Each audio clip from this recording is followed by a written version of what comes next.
you getting your visa stamp on your passport in Nigeria is not the end.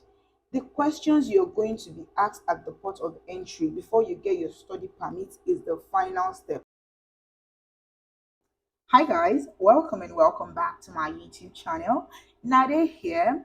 This is actually going to be my first sit down video since I started this channel. Yes, I know it's long overdue because I've gotten a lot of questions from you guys since I posted my first and second video. You guys asking about the questions that were asked at the port of entry, how it was like, what happened, and what the process was like. So that is what this video is going to be about. I'm going to be talking to you guys about the do's and don'ts at the port of entry, at the Canadian port of entry, questions you might be asked and how to answer them. So before we continue, if you're a new subscriber, thank you so much for stopping by. I love it if you could subscribe because I love to see your face more often. And if you're an old subscriber, you guys already know that you're the OGs. Thank you so much for the love so far. It means so much to me. I am grateful. I'd like to put a disclaimer out there that I am not an immigration officer, and everything I'm going to be saying here today is based on my experiences, what I have seen, and what I encountered while I was coming to Canada from Nigeria at the Toronto airport. And I would also like you to know that different situations for everybody. The fact that it was hard for someone does not mean it's going to be hard for you. So it's different people with different situations. So I'm just going to be talking in general. So you might just want to pick one or two points that you feel might be useful to you. Guys, how you answer your questions at the port of entry can make or mar.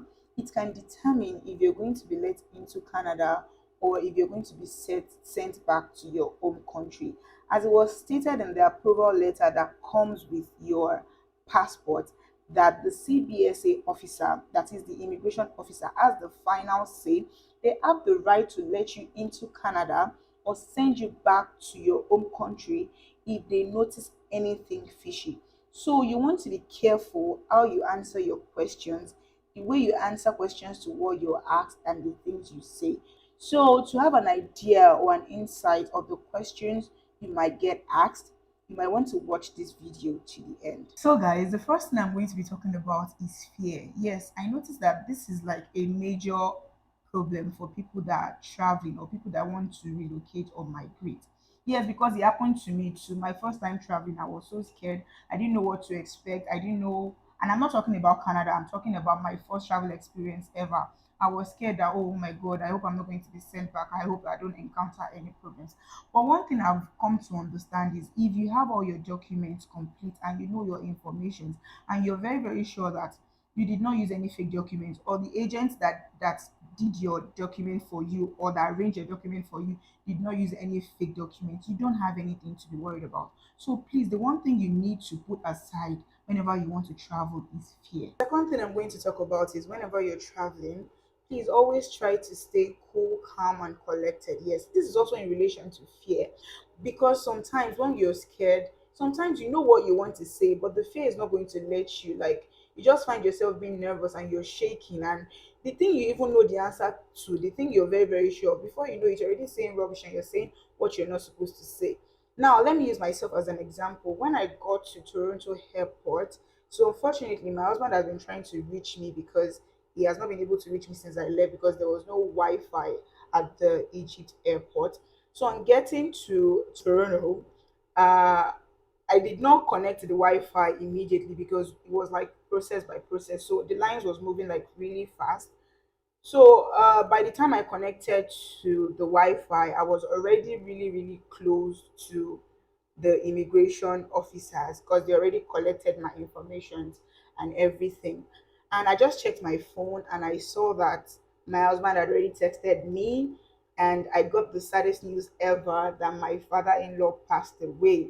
I mean, that really disorganized me. I didn't know what to do. I didn't know how to think. I was so scared and worried and sad. And as soon as I got that message, that was when the immigration officer called me. They called my name, then I had to go. I was still battling with the old sadness and how to deal with the old thing that the old news I just got. So when I got to the immigration, I gave him everything he asked for, and he was like, "Hi, blah blah blah."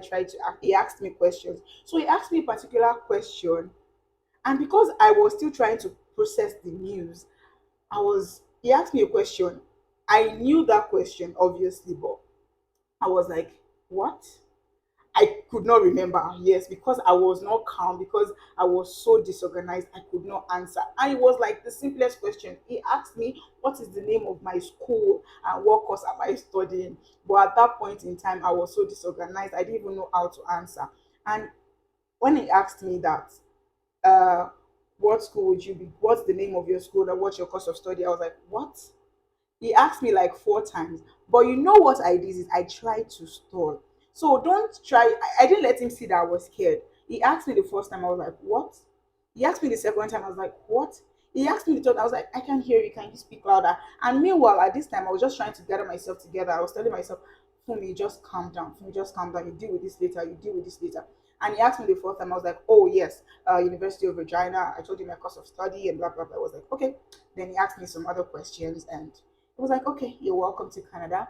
Then he stamped my passport and he just did everything and I left. Number two question that you might get asked is, if your program is a 2 or 4 years program, how do you intend to pay? Now, this is where your proof of funds come in. If you have your proof of funds with you, you might want to give it to the officer, the immigration officer that here. Sometimes your documents can even speak more for you than your words. So you can just give him the document. And if the immigration officer wants you to say this your mouth because they want to be sure that you know what you're saying and you know the documents that you know the information that you actually put down in your document, just tell them that your sponsor back in your home country is going to be responsible for your tuition. And you've already, if you have paid for your first year, just tell them that okay, you've paid for your first year, and for the rest of the year, if it's a 2 year or 4 year, for the rest of the years, your sponsor back in your home country is going to be responsible because you're going to be sending your tuition fee and every other fees you need to pay for your accommodation and all. Please bear in mind, don't ever say that you intend on working to pay your school fees or you intend on working in Canada to pay your school fees or to pay your house rent or to pay every other fees. That is a very, very big red flag. Like this answer could literally send you back home. That is not one of the reasons why they gave you visa. They gave you visa because they think or you've proven to them that okay, you're financially stable enough to cater for yourself while you're studying in Canada. The third question is, where will you be staying in Canada? And this is very simple. I would expect, or it is only normal that if you're going to any country, you're supposed to secure an accommodation. Obviously, you're not supposed to sleep on the street. So if you are either staying in an hotel, Airbnb, please make sure that you have a proof to show that, either a payment receipt, and also make sure that you have the number of the hotel because they might want to call the Airbnb or the hotel to verify that you're not lying. And also just have the proof of payment that okay, this is where I'll be staying. I've booked so amount of days in this hotel or in this Airbnb so I can settle in first before I start looking for apartments. And if you're going to be staying with someone, please make sure that you have the number of the person you're going to be staying with because they might want to call the person to verify. This is not very common, but it is possible. They might want to call the person you're going to be staying with to verify that you're not lying. So please make sure that you have the number of that person and please ensure to tell them to keep their numbers on because they might want to reach them. And you don't want a situation whereby you're at the port of entry in front of the immigration officer and you already told them you're going to be staying with someone and they try to call the person and his or her number is not going through. This could mean that they could send you back. This could lead to them sending you back to your home country because they will feel like you're not sure. Obviously, they're not going to send you back immediately. They might give you like a few minutes or hours to try to reach the person. But if after a few hours you're still unable to reach the person, I'm sorry, you might have to go home. Number four questions that you might be asked at the port of entry is, have you paid your school fees? Now, if you've paid your school fees, all you just need to show the immigration officer is your school fees receipt saying, yes, I have paid my school fees, and this is proof or evidence that I have paid my school fees. And if you've not paid your school fees, probably you've initiated it, probably you're paying via Form A or any other means. Just have like an evidence, probably log into your portal or take a screenshot, have it on your phone. And if you take a screenshot, they might still ask you to log in just because they want to check or verify that you're not lying. So whatever it is that you're saying, just make sure to always have proof to back it up. The fifth question that you might get asked at the port of entry is, what are your plans and what do you intend to do after after you've completed your program and after your years of course of study? Please don't ever say that you like to stay back and work, you like to stay back and get a job and work towards your PR and work towards your citizenship. This is an automatic red flag. Now, this is where everything you've said in your statement of purpose comes to play. If you said in your statement of purpose that you like to go back to your home country to use everything that you have learned to grow your family business, for example, that is what you should tell the immigration officer. If you know you are still going to stay in Canada, let that be between you, yourself, and yourself. Don't go and be telling the immigration officer that you intend to stay back in Canada, look for a job, settle in Canada, work towards your PR, work towards your citizenship.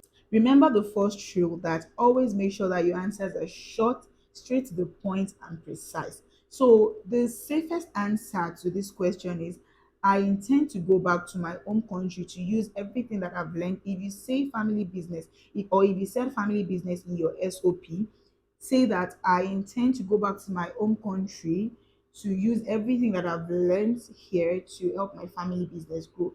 It's as simple as ABC. Another question you might be asked is, how much do you have with you? That is your PTA. The immigration officer wants to know that you have enough money to last you through your years of study in Canada and you're financially stable. Now, if you have like just a little cash with you, say like 2,000 or 3,000 or 1,000, you could just show the immigration officer that, okay, I have some cash with me and I have the rest in my account. If you have your card with you, you could show them, okay, I have my card with me. And if you don't have your card, you could just show them your proof of funds that, okay, I have some cash with me and I have the rest in my account, and my proof of funds is evidence to show for that. This is kind of unrelated, but just see it as a tip. If you're flying with Egypt Air, I cannot say for other airlines because I came with Egypt Air. Please make sure to have your enrollment letter, make sure to have your the school fees receipt and your acceptance letter, and make sure that you have the full ticket. Say for instance you're traveling, your final destination is Regina. Make sure that you have a ticket that is going to take you to Regina. Don't just get a ticket that will just take you to Toronto. This is going to be an issue for you because they are going to try to make a big deal out of it. And if you know that, okay, you're probably going to take a bus from Toronto to Regina or your final destination, just make sure that you have that bus ticket. If you're taking a train, make sure that you have the train ticket. I'm saying this because this caused a lot of issues for so many people at the Egypt airport. They almost sent some people back, and it took them a while because they had to verify and call and do so many things. Like it was just a tiny little bit. They almost sent some people back. And please know your final destination. If you're going to London, Ontario, for example, and they ask you where is your final destination, don't say Toronto. London is your final destination. If you're going to Regina, don't say Toronto. Regina is your final destination. Please, because these little things, it might be a mistake to you, but they hold on to it very. Any simple mistake you make, they're going to hold on to it and try to make it a big deal.